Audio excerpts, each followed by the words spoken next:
Bismillahirrahmanirrahim. Assalamualaikum warahmatullahi wabarakatuh. Kembali lagi dengan saya Aga Nur Fardiansa.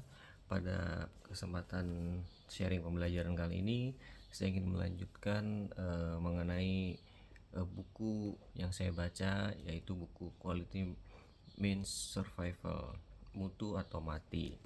Pada video kali ini saya ingin melanjutkan pembahasan mengenai mutu adalah tujuan yang mengakhiri semua tujuan lain.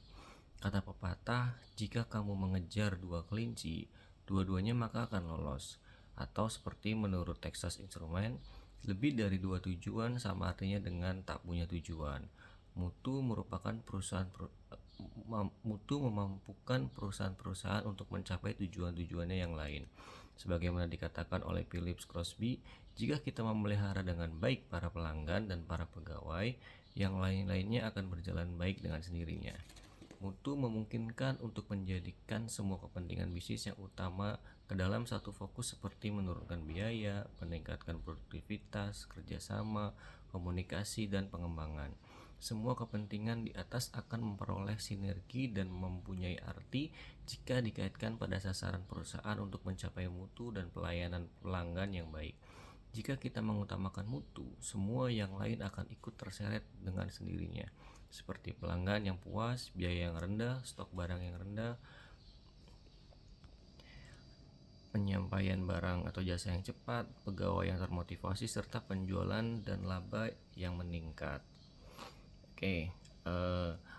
Dunia bisnis adalah hutan belantara, di mana aturan main dibuat oleh alam yang terdiri dari pasar atau pembeli. Perusahaan-perusahaan adalah makhluk-makhluk penghuni hutan, para pemangsa dan yang dimangsa, yang harus hidup dalam aturan main yang senantiasa berubah. Barang siapa gagal menyesuaikan diri, makhluk besar maupun kecil, mereka akan punah seperti dinosaurus atau perusahaan-perusahaan besar yang bangkrut. Kita ini ada dalam era baru persaingan.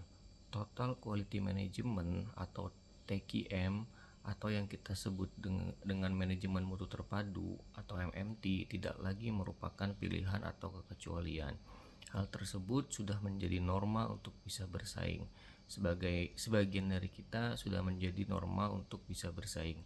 Sebagian dari kita perusahaan yang akan hilang dari peredaran dalam beberapa tahun mendatang di dalam persaingan bisnis ini, dan TQM akan menyaring siapa yang menang dan siapa yang kalah. Jika daratan adalah tujuan dari kelompok yang selamat dari film Waterworld, maka mutu bukan hanya sekedar tujuan bagi bisnis, tapi merupakan penentu nasib mereka. Dalam bukunya yang terkenal dengan judul The Origin of Species, Charles Darwin menguraikan hukum alam survival of the fit, bahwasanya kemampuan bertahan dan berkembang bagi setiap makhluk hidup tergantung dari adanya keunggulan tertentu satu jenis makhluk dibandingkan dengan jenis lainnya. Sekalipun tingkat keunggulannya sedikit, Darwin mendefinisikan prinsip-prinsip seleksi alam sebagai kecenderungan alam untuk melestarikan terjadinya variasi-variasi yang menguntungkan dan mencegah terjadinya variasi-variasi yang membahayakan. Perbaikan berkesinambungan adalah juga hukum alam untuk bisa untuk bertahan hidup. Keunggulan mutu sekecil apapun akan menjadi penentu penting untuk berpeluang keluar sebagai pemenang dalam persaingan bisnis.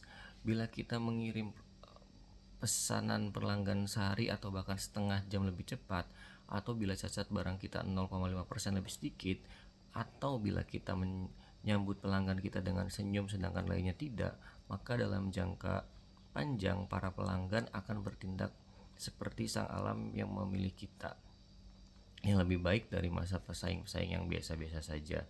Mereka akan menghargai kita lebih dibanding yang lainnya, meratakan jalan bagi bisnis kita dan membuang pesaing-pesaing kita yang tidak punya sedikit kelebihan tadi. Ada sebuah pengumuman yang menarik di sebuah ladang pertanian di Amerika yang menuliskan dilarang menyeberangi ladang ini kecuali Anda bisa melakukan dalam 9,9 detik karena kerbau bisa melakukannya dalam 10 detik. Pesan yang bernada sarkastis ini ingin menyampaikan bahwa perbedaan sedikit itu bisa menentukan nasib kita. Dalam era persaingan bisnis yang semakin ketat ini, di mana para pembeli dan pelanggan menentukan aturan main bisnis dan menentukan siapa yang boleh ada, akan hanya ada dua jenis organisasi bisnis yang tinggal. Yang pertama, perusahaan yang berlandaskan TQM, dan yang kedua, perusahaan yang akan digilas atau diambil alih oleh perusahaan yang berlandaskan TQM. Oke, teman-teman, mungkin video kali ini saya cukupkan sampai di sini. Saya akan lanjutkan untuk pembahasan mengenai TQM di video berikutnya. Baik, terima kasih banyak. Mohon maaf jika banyak kesalahan. Wassalamualaikum warahmatullahi wabarakatuh.